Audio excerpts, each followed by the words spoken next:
Hola a todos, bienvenidos a este bonito experimento que se llama Sparring Intelectual. ¿Cuál es la intención de este Sparring Intelectual? Voy a mostrar mi ignorancia respecto a ciertos temas y lo que voy a hacer es que lo voy a discutir con dos IAs, lo voy a discutir con ChatGPT y con OpenEvidence para declarar mi ignorancia y para también poder mejorar mis capacidades intelectuales respecto a estos temas y simple y sencillamente generar una dialéctica en base a la cual yo aumente mi capacidad intelectual. Espero que ustedes también.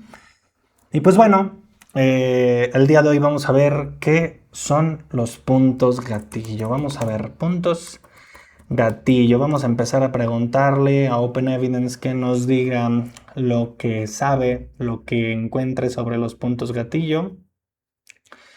Vamos a ver qué nos dice. Los puntos gatillos miofaciales o myofacial, no sé cómo se diga en inglés, trigger points, son nódulos hipersensibles e hiperirritables localizados dentro de bandas tensas de fibras musculares que causan dolor localizado y referido. Son nódulos hipermucho sensibles, sensibilidad de hipermucho irritables localizados dentro de bandas tensas de fibras musculares que causan dolor localizado y referido. Esto me ha dado una duda. Bueno, se clasifican como activos, producen dolor espontáneo o latentes. Solo duelen con palpación o estimulación. Tal vez tú estás diciendo, Alan, ¿por qué estás buscando cosas de puntos gatillos? Pues porque sencillamente no es algo que yo trabaje mucho o no es una categoría diagnóstica que yo utilice. Entonces vamos a ver, vamos a generar una dialéctica para poder ver si es que esto existe, si no existe. ¿Qué onda, no? Entonces me suenan nódulos hipersensibles a hiperirritables localizados dentro de bandas tensas. Bandas tensas de fibras musculares. Vamos a preguntarle a ChatGPT a qué cree que se refiere esto. Hola, ¿qué podemos poner? Hola, estoy investigando sobre los puntos gatillos miofaciales y en una definición de OpenEvidence muestra un conjunto de palabras que me dieron curiosidad. ¿Qué son las bandas tensas de fibras musculares? ¿A qué crees que se refiere? Voy a tratar de darle mucho contexto aquí a Chat para que me ayuden.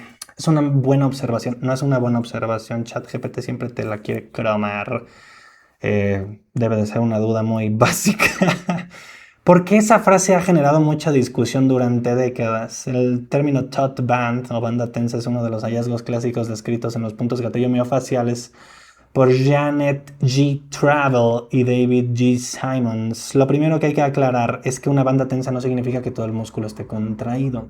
¿Qué es una banda tensa? La clasificación clásica dice que es un cordón palpable dentro del músculo esquelético compuesto por un pequeño grupo de fibras musculares que representan un aumento localizado del tono o de la tensión mecánica. Entonces, a ver aquí, mira.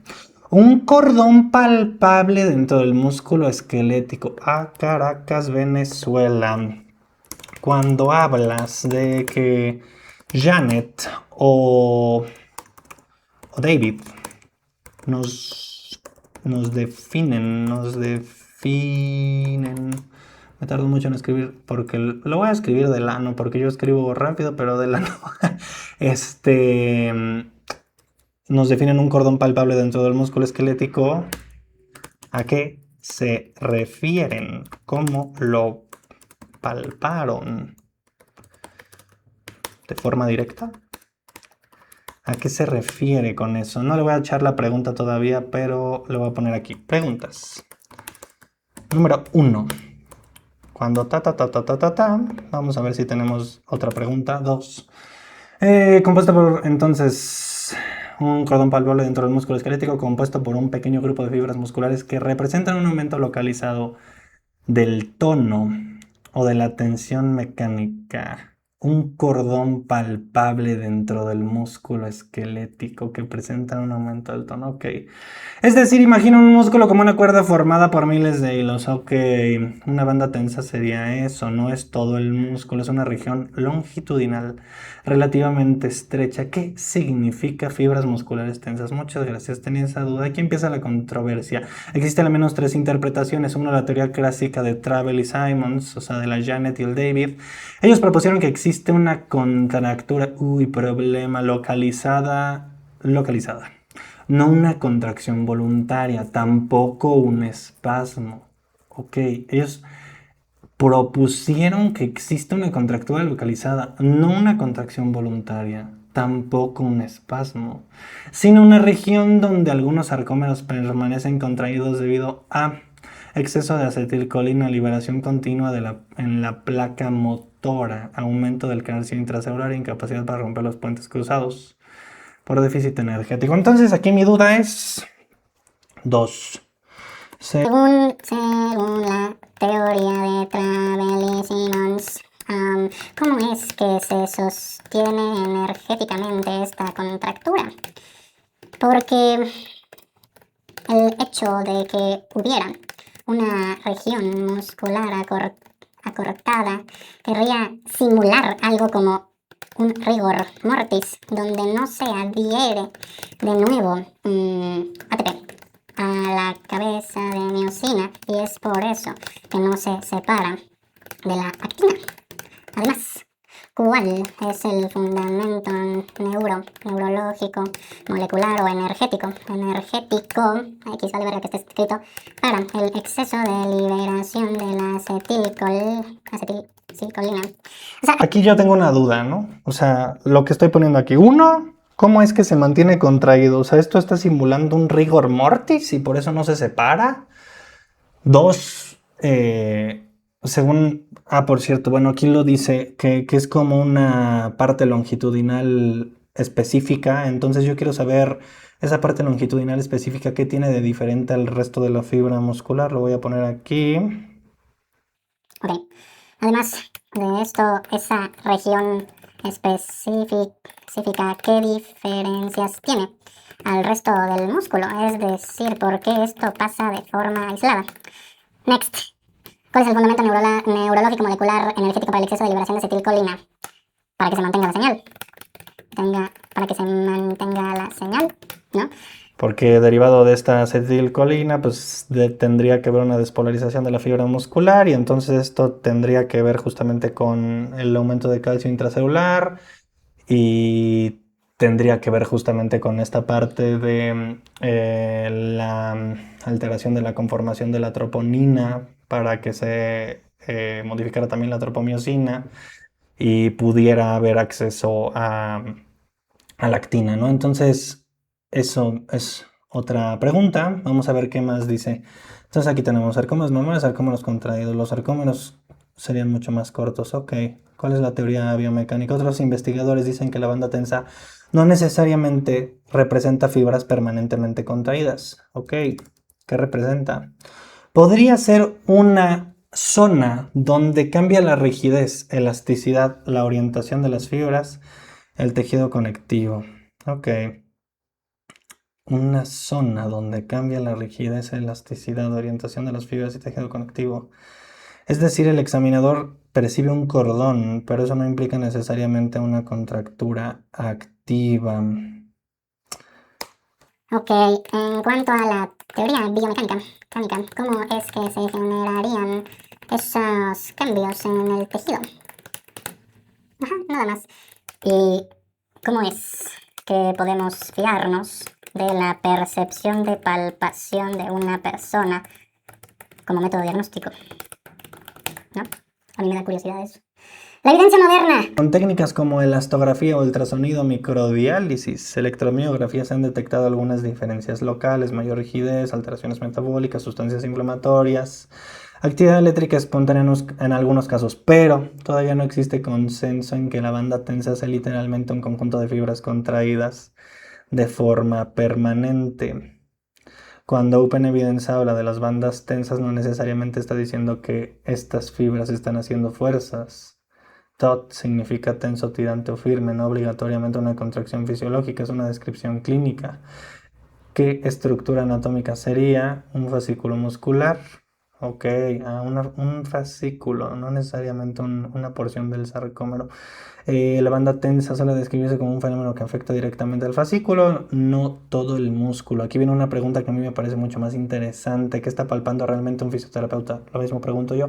Y aquí es donde la literatura actual empieza a cuestionar muchas cosas. Hay autores que sostienen que la palpación de bandas tensas tiene una fiabilidad interexaminador baja o moderada. Okay. Es decir, dos clínicos no siempre identifican la misma banda en el mismo paciente, aguas frescas. Eso ha llevado a plantear varias posibilidades, que realmente exista una región con una mayor rigidez mecánica, que existan cambios en la fascia y tejido conectivo, que haya sensibilización local que modifique la percepción durante la palpación o que parte del fenómeno depende de la interacción entre propiedades del tejido y la percepción del examinador. Una pregunta que vale la pena explorar, conociendo tu forma de estudiar la fisiología, ok. ¿Qué tendría que ocurrir a nivel del sarcómero para que un pequeño grupo de fibras permaneciera localmente tenso mientras las fibras vecinas permanecen normales? ¿Qué tendría que ocurrir a nivel del sarcómero para que un pequeño grupo de fibras permaneciera localmente tenso mientras las fibras vecinas parecen normales? Excelente pregunta, chat. ¿Qué tendría que ocurrir? Vamos a ver, le voy a poner aquí, contestando tu última pregunta. ¿Qué tendría que ocurrir para que a nivel del sarcómero un pequeño grupo de fibras permaneciera localmente tenso mientras las vecinas parecen normales? Pues tendría que pasar que hubiera una liberación de acetilcolina aislada, por lo menos, o sea, si habláramos, a ver, ¿dónde decía? Mientras las fibras vecinas parecen normales, pues aquí podríamos hablar primero del concepto de unidad motora, o sea, tendría que haber tal vez una hiperactividad aislada de una unidad motora, donde se despolarizaran estas neuronas de forma constante y esto hiciera que se liberara acetilcolina H para despolarizar la fibra muscular y entonces que se diera una contracción. El problema fundamental me parece energético, pues tanto la neurona como la fibra muscular necesitarían fuentes de energía infinitas para poder estar contraídas de forma constante, ¿no? O sea, pensemos algo, si tengo un conjunto de fibras musculares contraídas por un largo periodo de tiempo, esto tal vez querría decir que, bueno, no querría decir esto sugeriría un gasto energético muy alto. Dos cosas, o sea, sugeriría un gasto energético muy alto para la despolarización de la neurona y los procesos que involucran la liberación de la acetilcolina. Y también involucrarían en el caso de la fibra muscular algo tal vez paradójico, y es que para que se permanecieran constantemente contraídas, al contrario, tendría que pasar algo similar al rigor mortis, o sea, tendría que ceder la producción de ATP a nivel de la fibra muscular para que esas miosinas ya no se despegaran y se quedaran de forma contraída forever and ever. ¿Cómo es que pasaría eso?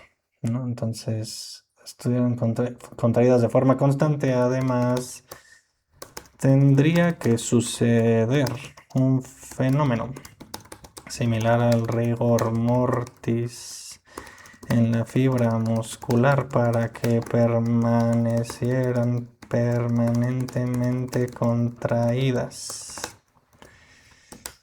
Ajá, vamos a ver qué nos dice con esto. Mientras vamos a terminar de leer esto, que me fui a la mierda con esto. Bueno, ahorita lo terminamos de leer. Me gustan mucho tus preguntas porque honestamente son las mismas que han llevado a que la fisiopatología de los puntos gatillos siga siendo debatida después de casi 50 años. Si la seguimos hasta el final vas a ver que la teoría de Travell y Simons tiene puntos muy fuertes, pero también tiene varios huecos mecanísticos importantes. Normal. ¿Qué significa exactamente un cordón palpable? Aquí hay un detalle histórico importante. Cuando Travell y Simons hablan de una taut band, o sea, una banda tensa, no la observaron directamente. ¡Aguas frescas! No abrieron el músculo ni hicieron biopsias inicialmente. Aguas frescas. Era un hallazgo clínico. Ellos describían algo como esto. Se palpa transversalmente un músculo relajado. En algunos pacientes parece una estructura longitudinal mucho más firme que el resto. Esa estructura duele al comprimirla. Dentro de esa estructura existe un punto particularmente doloroso. Es decir, el concepto nace de la exploración física, no de una demostración anatómica. Aguas frescas. Posteriormente llegaron estudios con elastografía, ecografía, microdiálisis y resonancias que encontraron regiones más rígidas en algunos pacientes. Pero ninguna técnica ha demostrado de manera efectiva que ese cordón corresponde exactamente al fenómeno descrito por Travell. Fucking shit. Por eso actualmente algunos autores dicen que la banda tensa es un hallazgo clínico cuya correspondencia anatómica aún no está completamente establecida. Vamos a ver. Sobre el punto 1, ¿no? ¿Qué dudas tengo yo sobre el punto 1? 1. ¿Cómo sabemos que Travell y Simmons no estaban simple y sencillamente haciendo... se me olvidó cómo se llama este fenómeno epistemológico. No estaban haciendo un cherry picking de lo que estaban palpando o no. No tenían un sesgo de confirmación. Sobre el punto número 1. Número 1, que en ciertos fenómenos de la psicología hay una cierta tendencia, si no me recuerdo, a poder tratar de convencernos de que lo que estamos viendo es lo que queremos ver. Entonces, ¿cómo sabemos que esto no está pasando, no? Sobre el punto número 1 sabemos que en ciertos fenómenos estudiados por la psicología. Me voy a callar porque escribiendo, hablando me tardo más. Sobre el punto número 1 sabemos que en ciertos fenómenos estudiados por la psicología hay ciertas tendencias a pensar que lo que estamos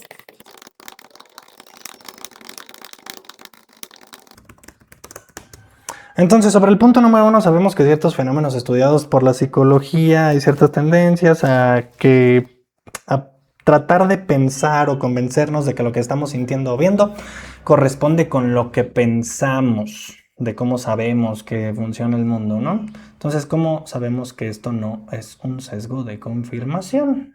Esa es mi pregunta número 1. Está escrito con el absoluto ano aquí, pero el chat me entiende. Tu observación sobre el ATP me parece una de las críticas más fuertes. Aquí escribiste algo muy interesante. Parecería un rigor mortis, exactamente. Y esta fue una crítica que surgió muy temprano. Ok, si un sarcómero permanece acortado, ¿qué mantiene unidos a la actina y la miosina? Sabemos que el ATP se une a la cabeza de miosina, se repara la actina. Si no existe ATP, queda unido a rigor mortis, exactamente. Entonces, el punto gatillo es un pequeño rigor mortis. Esta es la pregunta. La respuesta es... no puede ser. ¿Por qué? ¿Por qué nos dice que no puede ser? Porque una fibra muscular viva sigue produciendo ATP, recibe oxígeno y glucosa, posee mitocondrias funcionales, entonces no puede permanecer semanas en rigor mortis. Creo que este es un sangrado muy fuerte que tiene ahorita lo de los puntos gatillos en cuestión de que sea justamente una banda muscular tensa, ¿no? Efectivamente, o sea, si recibimos oxígeno y si el proceso de la célula muscular sigue intacto a nivel genético y metabólico, se va a seguir oxidando glucosa y se va a generar glucólisis, entonces va a haber una producción de ATP, no solo para la cuestión de la contracción muscular en la fibra muscular, sino para que la fibra muscular lleve algunos otros procesos como que siga viva, vamos a decirlo así, la fibra muscular, o sea, necesita ATP. ¿Qué respondieron Travell y Simmons? O sea, esto ya está respondido. Ellos propusieron la llamada Energy Crisis Hypothesis. Vamos a ver qué dice. Tenemos un microtrauma, liberación excesiva de acetilcolina, contracción local, compresión vascular, hipoxia, menor ATP, no puede relajarse, mayor compresión vascular, más hipoxia, es un círculo vicioso. Ok, pero aquí parece otra crítica. Madres, a ver, aquí vamos a hacer este sparring mental. ¿Qué crítica le pondría yo a esto? Yo no veo exactamente lo de la liberación de la acetilcolina. O sea, ¿cómo es que podría estarse dando de manera infinita? Contracción local. Ok, del músculo, y entonces eso comprime vascularmente el músculo, eso da hipoxia, eso da menor ATP y entonces no puede relajarse el músculo.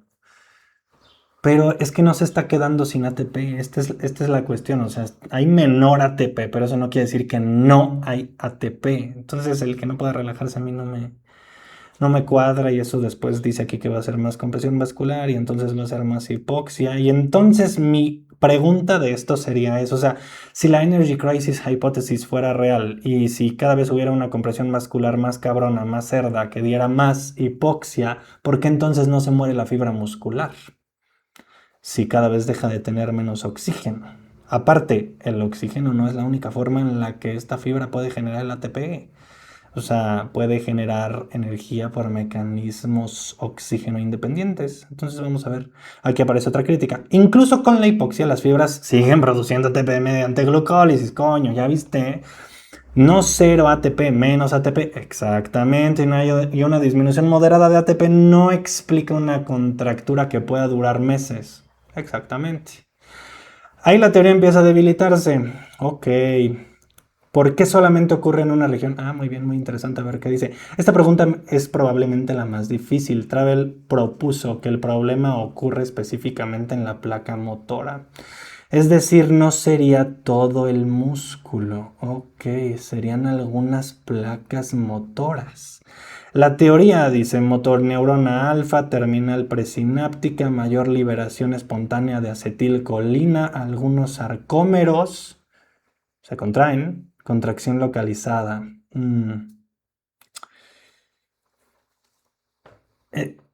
Ok, vamos a seguir. ¿Cuál sería el fundamento?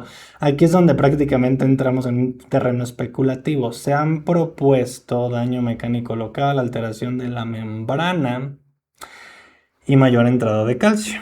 La disfunción del terminal nervioso daría lugar a mayor liberación cuantitativa de acetilcolina, inflamación local, sensibilización, mayor actividad espontánea, el nerve growth factor, la sustancia P, CGRP, no sé qué sea, citocinas que podrían alterar la transmisión, pero ninguna explicación ha sido demostrada completamente. Ok. ¿Existe evidencia del exceso de acetilcolina? Algo, ok, muy interesante, pero tampoco definitiva. Lo interesante es que Saha, ok, muy bien, excelente son nombres, Saha, sepa de dónde chingada madre seas, pero qué interesante nombre. Y colaboradores realizaron microdiálisis en puntos gatillo, muy bien. Encontraron aumento de sustancia P, CGRP, fucking shit, ¿qué es CGRP?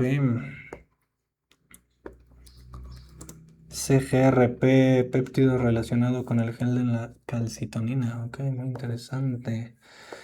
Bradicina, tumoral necrosis factor, interleucina 1B, protones, pH bajo. Eso sí existe. Ah, muy bien, muy interesante. Entonces, aquí Saja y colaboradores hicieron una microdiálisis de alguna región muscular, supongo, que tenía algún síntoma relacionado con el punto gatillo y entonces encontraron estas alteraciones moleculares. No midieron directamente la liberación de acetilcolina aumentada, entonces el exceso de acetilcolina sigue siendo una inferencia, cosa que me resulta raro, o sea, porque fabricar acetilcolina requiere energía también. O sea, estamos hablando de que sería un coste energético, a mi parecer, interesante para poder hacer acetilcolina de a madres, porque esto habla de meses. Y bueno, ok, ahorita voy a dar todo mi veredicto. ¿Cómo producirían cambios biomecánicos? Aquí la teoría cambia completamente. La idea sería no existe necesariamente una contractura, sino que cambia la rigidez, viscosidad, orientación facial, contenido de agua, matriz extracelular, propiedades del colágeno, algo parecido a lo que ocurre en un tendón. El tendón puede sentirse rígido no porque está contraído, sino por el cambio de comportamiento mecánico. Me late más eso. ¿Cómo confiar en la palpación? Esta es probablemente la crítica clínica más fuerte. Los estudios demuestran que dos fisioterapeutas muchas veces no encuentran exactamente el mismo punto. La confiabilidad suele ser baja o moderada, entonces aparece un problema enorme. Si el diagnóstico depende del tacto y el tacto cambia entre examinadores, ¿qué estamos diagnosticando realmente? Es una crítica completamente válida. Ahora quiero comentar tu hipótesis. Me llamó muchísimo la atención este párrafo. Hay una hiperactividad aislada en una unidad motora. Creo que tú estás tocando un punto muy interesante. Es barbero el chat GPT, no le hagas caso. Pero cuando tú hagas esto no le hagas caso a chat porque es barberísimo. Pero yo haría una modificación. Ah, muy bien, me está mentando la madre, porque si fuera la unidad motora completa, entonces todas las fibras de esa unidad motora deberían de contraerse. Pues sí, a eso me refería yo. Y eso probablemente sería visible. Ah, ok, ok. Interesante, no lo había pensado. Sin embargo, la electromiografía de algunos puntos gatillo muestra algo diferente. La actividad eléctrica espontánea parece originarse en la placa motora, más en la placa motora que en toda la motoneurona. Por eso algunos autores piensan que el problema no podría estar en la motoneurona alfa, sino en la unión neuromuscular, es decir, motoneurona, terminal nervioso, liberación espontánea, algunas fibras, no toda la unidad motora. Ok, es una teoría, pero aquí hiciste la observación más importante de toda la conversación. El problema fundamental me parece energético. Creo que sí, y te diría algo todavía más fuerte. Este es precisamente el mayor agujero de toda la teoría de Travell y Simmons. La Janet era la Travell y el David era Simmons. Porque una teoría completa debería de responder por qué esas fibras permanecen contraídas durante días o semanas. Pues claro que sí, ¿no? Necesita explicar simultáneamente el ATP, el calcio, la bomba de calcio cerca era Sarcoplasmic Reticulum Calcium Pump, la sodio y potasio ATPasa, potenciales de acción, liberación de acetilcolina, metabolismo mitocondrial. Y hoy no hay ninguna teoría que logre integrar todo esto de forma convincente. Aquí te lanzo una pregunta que yo intentaría que yo intentaría responder si estuviera escribiendo una revisión. En lugar de preguntar qué es un punto gatillo, preguntaría ¿es fisiológicamente posible mantener una contractura aislada localizada en un músculo esquelético durante semanas? Yo creo que no, porque sería algo... Hay un término metabólico muy interesante ahí. Si es así, ¿qué mecanismos moleculares podrían sostenerla sin agotar el mecanismo energético de la fibra? Justamente. Bueno, vamos a ponerlo aquí. Sobre el punto número 1, sabemos que ciertos fenómenos, estudios de psicología y bandas tensas, ok. Aparte de esto, le voy a preguntar. Pienso yo, bueno, primero te lo voy a decir a ti. Pienso yo que tratar. Me pregunto yo, ¿cómo es entonces con todos estos huecos de orientaciones, diagnósticos, de plausibilidades fisiológicas, etcétera? Se tratan de orientar tratamientos dirigidos necesariamente a la resolución de algo que no sabemos si existe. Ok, entonces pienso yo que... Me parece por lo menos interesante considerar el por qué se establecen terapéuticas orientadas a tratar un problema que no sabemos si existe en realidad. Entonces, cualquier medición referente a si algo sirve o no para tratar ese problema es vacía, porque estamos midiendo cómo sirve una escopeta para matar unicornios sin saber si lo que vemos, escuchamos o sentimos son unicornios. O sea, a lo que me refiero epistemológicamente, tratar un punto gatillo con todo esto que estamos viendo, pues a mí me parece un error, porque lo que le decía aquí a Chat, o sea, ¿cómo pretendemos evaluar? Porque hay muchos estudios de esto, ¿no? O sea, ¿cómo pretendemos evaluar distintas terapéuticas para poder tratar puntos gatillo miofaciales? Si es que en una analogía sería como evaluar la efectividad de una escopeta mata unicornios sin saber si lo que estamos viendo, sintiendo, palpando, etcétera, midiendo, son unicornios o no. Eso a mí me parece importante. Miren, aquí Barberín, le vamos a decir a ChatGPT Barberín. Creo que acabas de formular una crítica epistemológica profunda. De hecho, esa misma preocupación ha aparecido en otras áreas de la medicina cuando un constructo clínico se acepta antes de demostrar que corresponde a una entidad biológica real. Pero algunas precisiones porque hay un riesgo de ir demasiado lejos con el argumento. Ah, muy bien, me gusta esto, chat. Contradíceme. Lo primero, ¿podría existir un sesgo de confirmación? Sí, y no solamente un sesgo de confirmación, sino un sesgo de expectativa, un sesgo del examinador, confirmation bias, es lo mismo, un perceptual set, la percepción influenciada por lo que esperamos encontrar, un top-down perception, exactamente, o sea, de una idea importante, tratar de bajar por medio de una escalera con lo que nosotros tratamos de percibir, eso sería un top-down perception. La psicología cognitiva lleva años demostrando que la percepción no es un espejo de la realidad. Vemos únicamente lo que llega por nuestros receptores y vemos una interpretación construida por el cerebro. Entonces, un fisioterapeuta entrenado para encontrar una banda tensa puede ser más propenso a interpretarla cuando palpa un músculo. Eso es completamente plausible. Sí, justamente es como toda esta parte cuando muchos... Por ejemplo, yo que estuve en un centro oncológico y que teóricamente sé dónde existen ganglios linfáticos y cómo se siente un ganglio linfático por haberlo palpado cuando había pacientes con adenopatías. Eh, a mí cuando me dicen, mira, es que siente esta bolita, ¿no? Que está aquí en esta parte del músculo de esta persona, yo digo, bueno, ¿cómo podemos saber que eso no es un ganglio linfático? O muchas veces cuando he palpado esclerosis venosas confirmadas por otros estudios que han tenido pacientes, entiendo que, por ejemplo, alguien podría pensar que eso es un punto gatillo, pero en realidad es una esclerosis venosa o lo mismo con el axillary web syndrome, ¿no? Pero vamos a ver qué nos critica aquí chat. ¿Cómo sabemos que no solamente es esto? La respuesta honesta es no lo sabemos completamente. Gracias chat, ya lo sabía, pero es bueno aclararlo.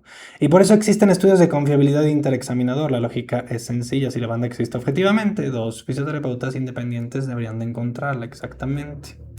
Cuando eso no ocurre de manera consistente aparecen dudas y eso es exactamente lo que ha ocurrido con muchos estudios sobre palpación de puntos gatillo. La confiabilidad suele ser baja, moderada, dependiendo del músculo, la experiencia de los examinadores y criterios utilizados. Esto no demuestra exactamente que las bandas no existan. Exactamente esto no demuestra esto, porque puede ser que las bandas existan, pero que la palpación no sea la forma de poderlas encontrar.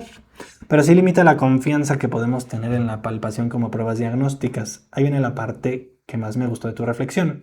Me parece interesante considerar por qué se establecerían terapéuticas orientadas a tratar un problema que no sabemos si existe realmente. Es una pregunta filosófica muy importante y ocurre en muchas áreas de la medicina. Durante años se creyó que las úlceras eran por estrés, que la artrosis solamente era por desgaste, que el reposo absoluto era bueno para el dolor lumbar.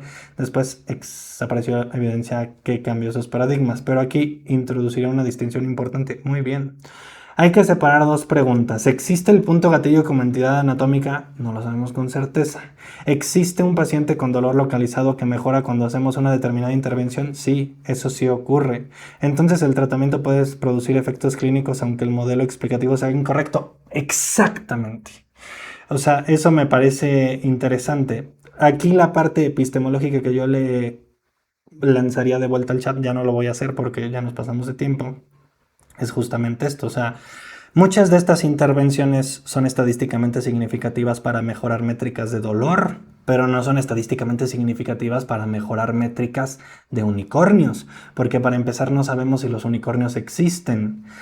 Y aquí es donde entra esta pregunta epistemológica que te la dejo para que tú la reflexiones. Entonces, ¿importa pensar qué estamos tratando realmente siempre y cuando el paciente mejore en distintas métricas o no?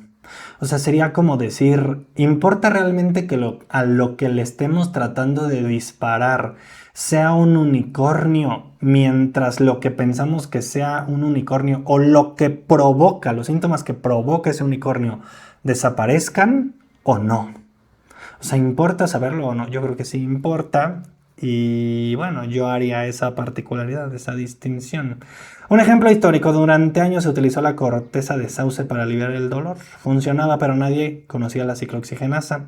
La explicación era incorrecta, la eficacia clínica sí existía. Esto nos enseña algo importante. Un tratamiento puede funcionar, aunque la teoría que justifica su uso sea errónea. Totalmente de acuerdo a lo que decíamos, ¿no? O sea, ya hay muchas explicaciones en distintos estudios científicos.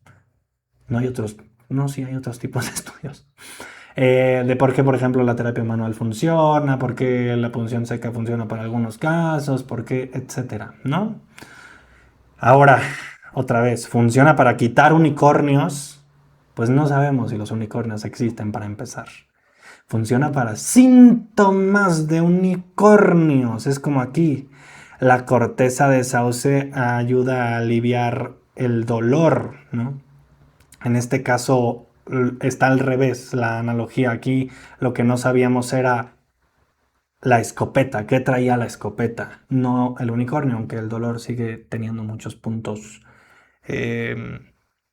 grises en cuanto a su fisiopatología, ¿no? Me encantó tu analogía de los unicornios. A mí también, la verdad. Dices, es como medir qué tan buena es una escopeta para matar a unicornios. La analogía es provocadora y sirve para señalar un problema real. Si el objeto que intentamos tratar no está bien definido, interpretar los resultados del tratamiento se vuelve mucho más difícil. Pues claro que sí. Lo matizaría un poco. No creo que exactamente sea como los unicornios. Oh, shit, muy bien, me gusta. ¿Por qué? Si observamos fenómenos reales, dolor localizado, hipersensibilidad a la palpación, dolor referido en algunos pacientes, refuerza a ciertas intervenciones, cambios rigidez detectados en algunos estudios en la histografía, lo que no sabemos es si todos esos fenómenos corresponden a una única entidad biológica llamada punto gatillo miofacial. A eso me refiero con los síntomas que provoca un unicornio. Estos son los síntomas. Esto sí existe. Sí existe un dolor localizado. Sí existe una hipersensibilidad a la palpación. Sí existe un dolor referido en algunos pacientes. Y sí hay respuestas a ciertas intervenciones, ¿no? Pero es justamente a lo que me refiero con la pregunta de si es que importa. O sea, si estamos tratando los síntomas de este supuesto unicornio, ¿importa o no que sea un unicornio? Siempre y cuando lo que estamos mejorando sean los síntomas. Quizá el problema no sea la existencia del fenómeno, sino asumir que todos estos hallazgos tienen una única causa. Aquí aparece una idea de la filosofía de la ciencia. Creo que estás acercándote a una diferencia muy importante entre constructo y identidad. Un constructo es un concepto útil para organizar observaciones. Y una entidad es algo cuya existencia independiente puede demostrarse. Un constructo es un concepto útil. Ok, una entidad se puede demostrar. Perfecto. Por ejemplo, la depresión. Nadie puede señalar la depresión en una resonancia. Sin embargo, el constructo es útil porque agrupa los síntomas. Algo parecido ocurre con el síndrome metabólico. Ok. Y el punto gatillo, ahí está justamente el debate. ¿Es una entidad anatómica o un constructo clínico? Y aquí nos manda la mierda, chat. Creo que podrías ir incluso más lejos. Hay una pregunta que yo formularía para una revisión crítica. No, la pregunta no sería, ¿funciona el tratamiento para los puntos gatillos? Sino, ¿qué grado de evidencia existe de que el punto gatillo miofacial representa una entidad biológica discreta en lugar de un constructo clínico derivado de la agrupación? ¿Qué grado de evidencia existe de que el punto gatillo miofacial represente una entidad biológica discreta en lugar de un constructo clínico derivado de la agrupación de signos y síntomas? Lo que decía del unicornio. Muy bien. Vamos a ver qué nos decía esto, porque nos fuimos a la mierda. Con esto nos fuimos a la mierda, gente. Bandas que causan dolor localizados se clasifican como activos o latentes. Características clínicas se caracterizan por dolor muscular regional, agudo, crónico, asociado con regiones dolorosas restringidas dentro de bandas musculares tensas. Vean, por ejemplo, aquí todo esto está bien, o sea, lo está identificando. Lo de las bandas musculares tensas, esto es unicornios.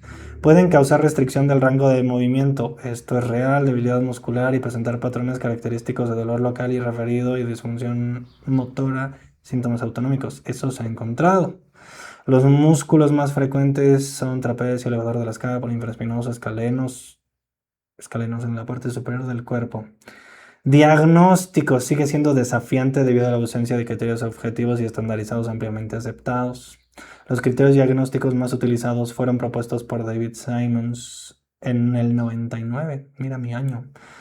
Requieren de 5 criterios mayores. Ok, dolor localizado y espontáneo, patrones de dolor referido, banda tensa palpable, unicornio, sensibilidad en el punto gatillo, rango de movimiento. Vean, todos pueden ser reales excepto este. Bueno, no es que este no pueda ser real, este tiene muchos matices, muchos peros.